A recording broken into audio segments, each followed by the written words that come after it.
This whole Brexit thing, when you know, you're judging them on Brexit, they don't know nothing about it. Who knows about Brexit? Yeah, quite. No one's got a fucking clue what Brexit is, yeah? You watch Question Time. Let's be fair. Oh. I think you're referring to our former Prime Minister. Yeah, but how comes he can scuttle off? He called all this on. Yeah. Yeah? He has no regrets. Where is he? He's in Europe, in Nice, with his trotters up, yeah? Where is the geezer?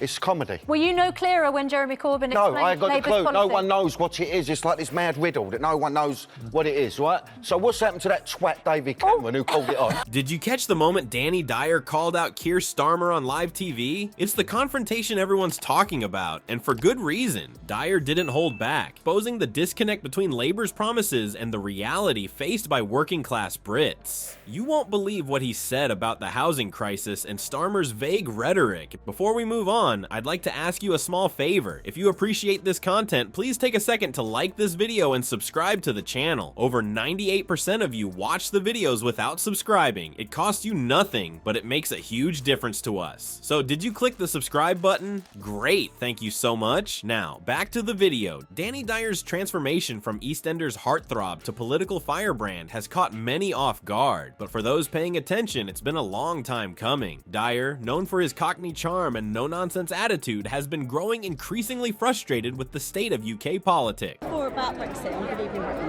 and it went viral. And Yeah. you said about David Cameron with trotters up. What are your thoughts now? Quite poetic, that, wasn't it? That was really poetic. That done Same really thing, well it's the for same us. thing, listen. Are you bored? Are you really Everyone bored? is. Everyone is. You know, he needs to be held accountable for it. You know, there's no two ways about it. Where is he? I'll say it again. Where is the geezer? So, you know, it is what it is. We've got to try and get on with our lives somehow and stop talking the same. Well, listen, you know, it is what it is. It's a shame. It's a shame, you know. It's a shame. But they're just young people trying to go about their lives, you know. Born and raised in East London, Dyer's working-class roots run deep. He's experienced firsthand the struggles many Brits face daily, from housing insecurity to the ever-rising cost of living. As his star rose in the entertainment world, Dyer found himself with a platform and a burning desire to use it. What sets Dyer apart from the polished political establishment is his raw authenticity. While career politicians dance around issues with carefully crafted sound bites, Dyer cuts straight to the heart of the matter. His language might be colorful, but his message resonates with millions who feel left behind by traditional politics. Dyer's previous forays into political commentary have raised eyebrows and won him fans. Remember when he called David Cameron a twat on live TV? Or his passionate rant about the disconnect between Westminster and working people? Each time, Dyer's words spread like wildfire across social media, striking a chord with viewers tired of political doublespeak. The power of celebrity voices in political discourse shouldn't be underestimated. When someone like Dyer speaks out, people listen. He brings politics down to earth, translating complex issues into relatable terms. Mr. Speaker, I welcome his comments, and as you will know, today we're introducing the landmark Children's Wellbeing Bill to enable all children to succeed, including young carers. Mr. Speaker, he talks of singing.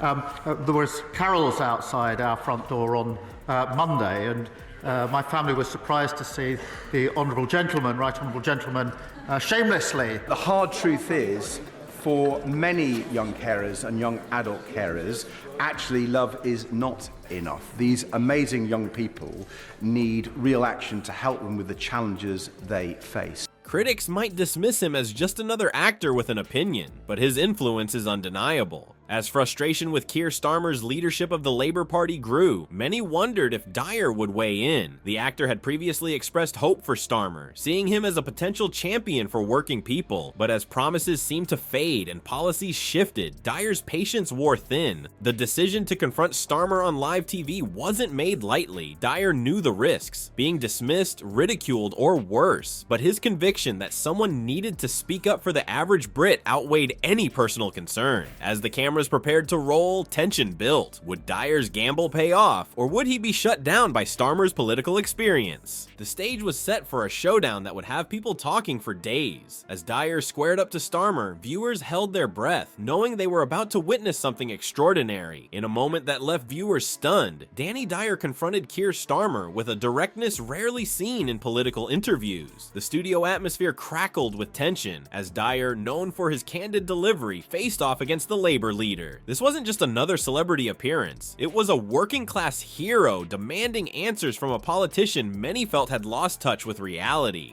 Between 2005 and 2007, there were, I think, a 28-month delay in letters to women born in the 1950s about changes to pension age. Yesterday, his government rejected those same calls out of hand. Mr. Speaker, is this what the Prime Minister meant when he promised to lead a government of change?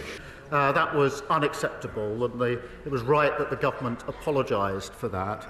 In 2011, the former Chancellor George Osborne then accelerated those changes with very little notice. Dyer wasted no time, immediately challenging Starmer on what he saw as broken promises. The actor's frustration was palpable as he cut through the usual political jargon, forcing Starmer to address the real issues affecting everyday Brits. It was clear that Dyer had come prepared, armed with facts and personal experiences that Starmer couldn't easily dismiss. The housing crisis took center stage as Dyer pressed Starmer for concrete solutions. How can there be plenty of homes when so many are unaffordable? Dyer demanded, highlighting the disconnect between political rhetoric and the harsh realities faced by ordinary citizens. His passionate assertion that the housing crisis isn't just about numbers, it's about real people struggling to find a place to live resonated deeply with viewers who had long felt their struggles ignored by those in power. As Dyer continued his relentless questioning, Starmer's responses grew increasingly defensive. The Labour leader's attempts to deflect blame onto the previous government fell flat, coming across as evasive and out of touch. Political commentators noted Starmer's failure to provide concrete solutions, a weakness that Dyer's straightforward approach mercilessly exposed. The exchange reached its climax as Dyer laid bare the gulf between political spin and everyday struggles. His unfiltered voice of working-class frustration cut through years of carefully crafted political messaging, leaving Starmer visibly uncomfortable. It was a moment that many viewers had been waiting for, someone finally holding a top politician accountable in a way that felt real and unscripted. The impact of Dyer's confrontation was immediate and far-reaching. Social media exploded with clips of the exchange, with many praising Dyer's boldness. As one commentator noted, what Danny Dyer did live on air wasn't just bold, it was unheard of in a world where most celebrities play it safe.